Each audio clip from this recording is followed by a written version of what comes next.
So to introduce Bhakti Yog, I have here Swami Vivekanand ji. So I will take his introduction.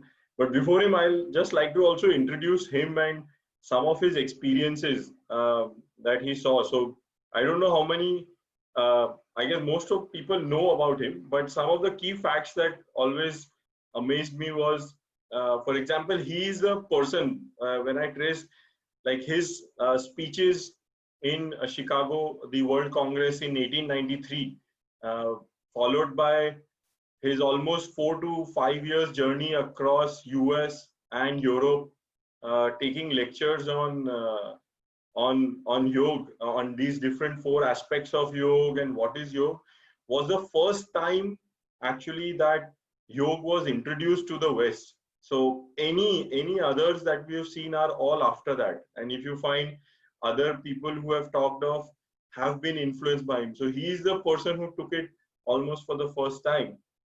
And the story of him taking it to the West and natively in English, right? So he was also one of the uh, early people who knew both Sanskrit and English natively. So he learned both of them as a child, and as a result, his I think intellectual prowess is well known, where he would just touch a book and know the contents of the book, for example, right? So there are stories of his where he's met a German guy who's written a book in German, and he could just hold the book in his hand and was able to quote from pages where that is in a single night he memorized or could just see the whole encyclopedia and could answer questions to people. These are life facts which have been documented. So there's nothing mystical or theoretical about it. These are things which Westerners have documented as that he has demonstrated while he was there. So that's the kind of, I think, intellectual prowess he had.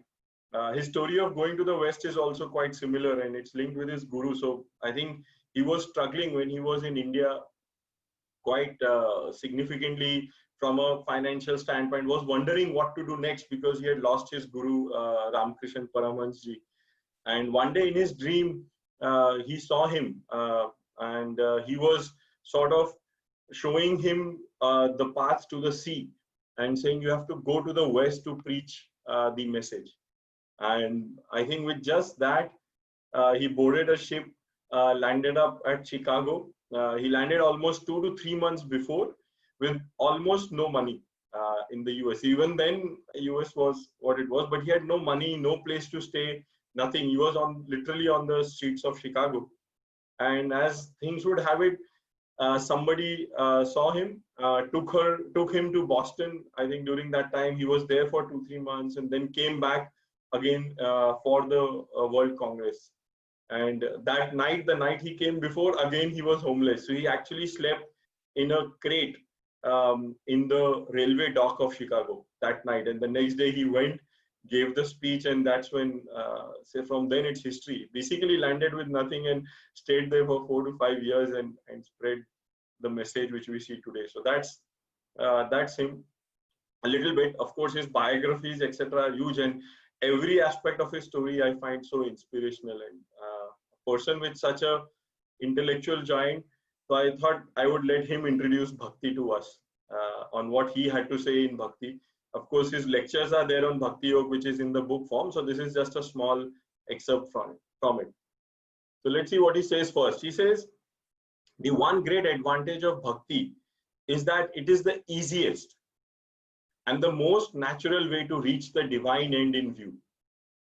Its great disadvantage is that in its lower forms, it oftentimes degenerates into hideous fanaticism. That's where our polarization or repulsion sort of happens with religion. He goes on to say the fanatical crew in Hinduism or Mohammedism or Christianity have always been almost exclusively recruited from these worshippers on the lower planes of bhakti. That singleness of attachment to a loved object, without which no genuine love can grow, is very often also the cause of the denunciation of everything else.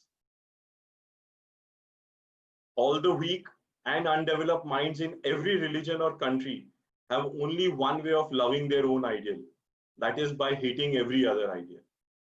Herein is the explanation of why the same man who is so lovingly attached to his own ideal of God, so devoted to his own ideal of religion, becomes a howling fanatic as soon as he sees or hears anything of any other idea.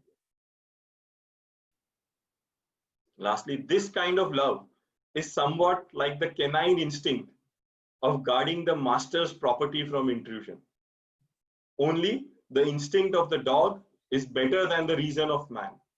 For the dog never mistakes its master for an enemy in whatever dress he may come before it. Yeah. So 2-3 points, at least for me, that stand out, and I think we'll explore them in deeper about bhakti are the fact that there is a lot of emotion in this, right? So there is fanatism. This is what drives us to emotions. This drives our emotions quite significantly. That it's the same master in different clothes, equivalent. There is lower plane and higher plane. I think there are stages of it. And there's something around love, as we say, think of emotions. So, with this, I'll introduce Bhakti with Narad Bhakti Sutras. Just like Patanjali Yoga Sutras we have for Yoga, we have Narad Bhakti Sutras for Bhakti. And the first sutra, as I said, is always important. It starts with Athatho Bhaktim Vyakyasyam. So if you see Athatho or Atha, now therefore is the same. Bhaktim means Bhakti.